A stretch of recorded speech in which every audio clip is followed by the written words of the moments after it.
Hello, ladies and gentlemen, and welcome to the Discriminating Gamer. You know, a few days ago, someone threw a soda can at me. I was lucky. It was a soft drink.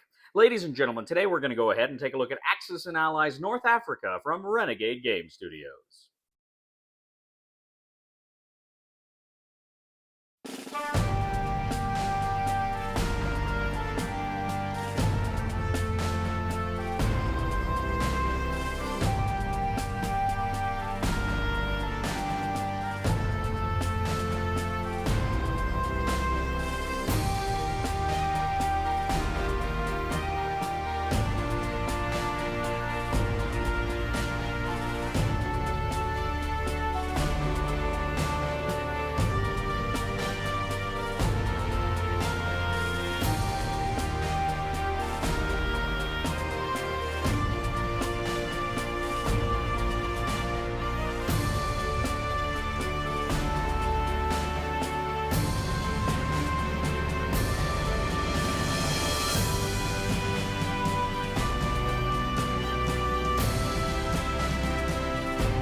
We'll get back to the review in just a moment. I want to take a minute to ask you to check out my other channel, that is Cody Carlson, PhD, where we talk about history, books on history, military history. I even post some of my lectures for my classes on there. Please check that out. Please subscribe to that channel. And now, back to the review.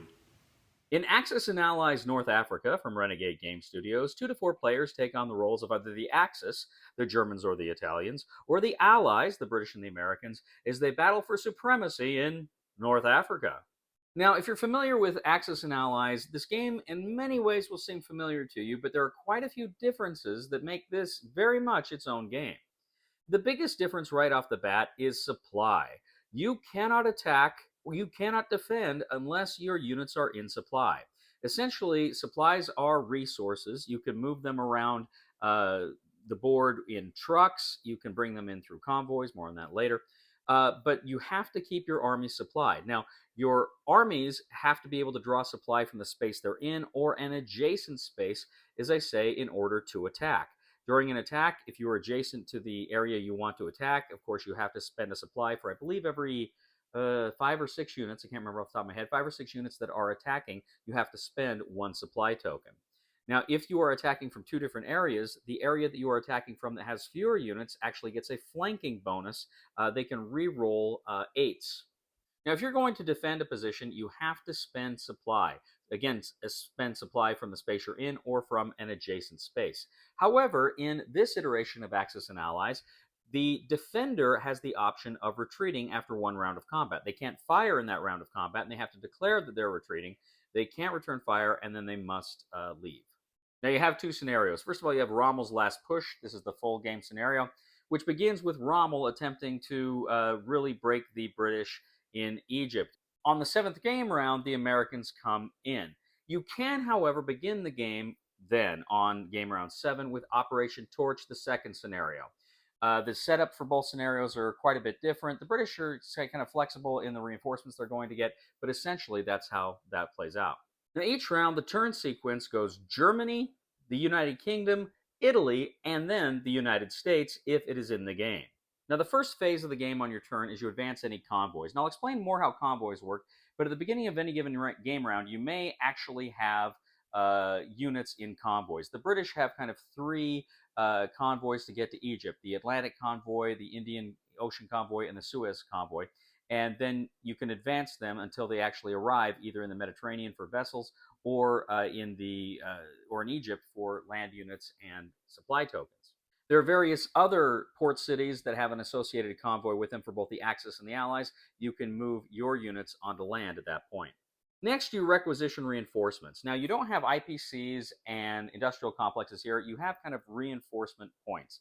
Reinforcement points are based on a base reinforcement number for each country, as well as whatever units, whatever land spaces, I should say, you've taken over on the game board. Not every board has kind of a resource point value. Those that do, you put your markers on. You don't have to put your markers on the ones that don't.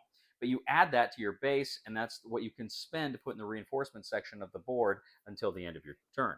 Now, as I say, combat movement. So you can move your units into combat positions, but again, you need to have supply. You need to declare your attacks. The enemy that is being attacked, the defender has to declare whether they're going to defend or whether they're going to retreat, and then you have to spend supply, as I have mentioned. Now, many of the units on the board, depending on the nationality, will have different stats. There are also different kinds of tanks. For instance, the British may have Sherman tanks, and may have Matilda tanks. Their attack and defense values are different.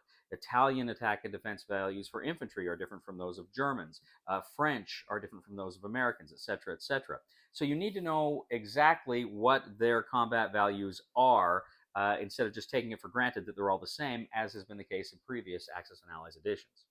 Now, the conclusion of combat, if the attacker is successful, they can go ahead and move their units into the newly conquered space. Of course, they cannot bring in air power into those spaces. Then the player can engage in non-combat moves. Essentially, any unit that didn't participate in combat, they can move to other spaces. Airplanes that did participate in combat can fly to land in safe places where they can land. But essentially, you can now reposition yourself on the board. Finally, you have the deploy reinforcements. Essentially, you can take those units you have in the reinforcements pool and you can place them in any of those convoys that you want to put them in. Along with that, if you have naval units or air units, you can place them there to act as escorts. Now, to go back for a second, you can actually attack units that are in convoys. Now, if there are escorts, destroyers or aircraft, you have to engage with them before you can attack the convoy. If the escorts successfully defend against you, then you can't do anything, of course. But if you can defeat those units, then you can go ahead and move against the convoy units. Now, how you do that is you can go ahead and you can fire, but every time you miss, 2 units from that convoy can get on land. So you're actually helping them to unload a little bit faster. You can keep attempting to attack them, but as I say, every time you miss, they can go ahead and start moving stuff on land. Now, there's a few other things going on here. For instance, players can also buy landmines. A landmine allows a player to roll 3 die if an enemy crosses that border, and if they're successful, I think they roll a 3 or less on a 10-sided die, then they must retreat a unit. There are also naval mines. You can place naval mines throughout the board, and if enemy naval units move into these spaces, you can essentially roll dice to try to attack them and inflict hits. Now, a few other things you need to know. You actually do have stacking limits in this game. Each territory kind of has a stacking level limit for any kind of combat unit, so you constantly have to pay attention to what the stacking limits for a specific place are. Now, aside from the American units landing in Casablanca, Algiers, and Oran as part of Operation Torch, there are no amphibious assaults in this game. Essentially, the British cannot attack Sicily. The Germans cannot attack Malta. So this is something that's very unusual from an Axis and Allies game. So players are going back and forth. They are moving their convoys. They are creating reinforcements. They are moving and attacking with their units. They are engaging in combat.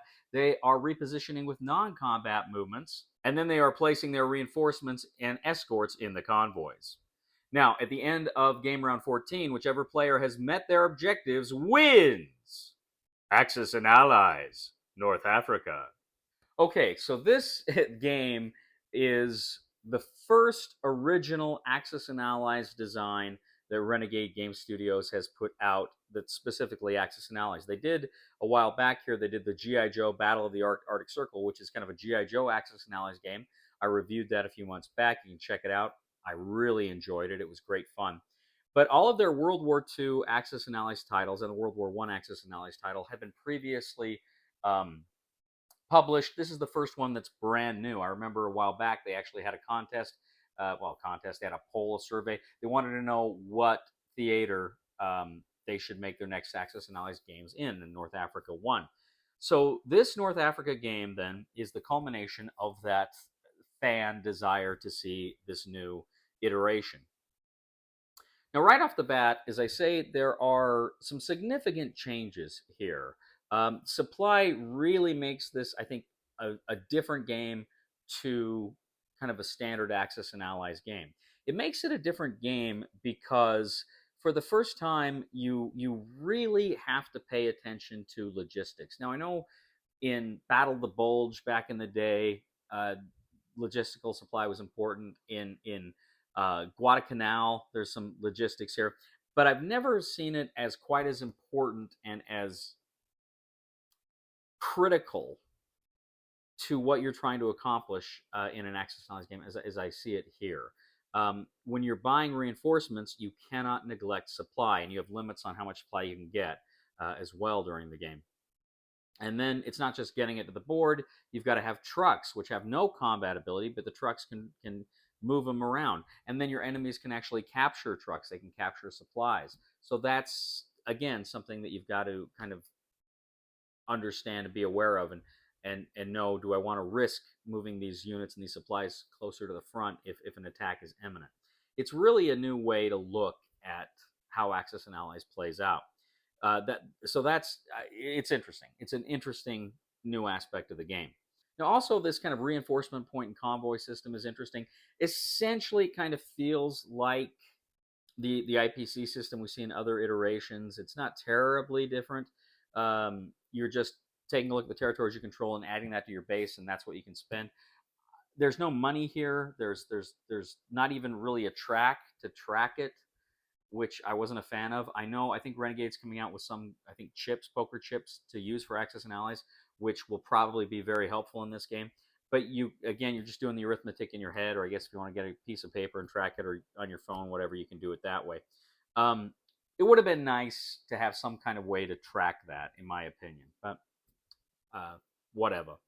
Also, too, you don't have a combat strip or a combat board, and the reason is because, unlike, as I say, these earlier iterations of Axis and Allies, in this one, it's there's no continuity for the units, right? The different nationalities roll differently, and they have different stats, and that would have been kind of a big headache to create a combat board. Probably would have been as big as the actual board. And this board, this North Africa board, is huge. It is massive. I did kind of miss the battle board or the battle strip. I always appreciate those. I like those. It wasn't too hard because typically the amounts of units you're using here, they don't you feel like you're not using kind of the epic levels of units that you would use in something like you know, Anniversary Edition or something like that, or Pacific or Europe. So the numbers are a little more manageable during combat. Still, I would have liked some kind of battle board or something. I just like battle boards. So there's that, and that's an issue there too. It's kind of interesting seeing how they integrated things like mines, both the land mines and the sea mines, and how they function. They function quite differently. And then, of course, the convoy system is actually pretty cool, right? Because you've got to hold the port cities in order to keep those convoys open. And if you've got convoys there and somebody takes it, then those units are just lost, right? So that's interesting too. And trying to protect your convoys, they're vulnerable when they're out there. Germany can actually pretty easily just produce a submarine off the coast of Morocco and then just start attacking you there. So that's pretty cool.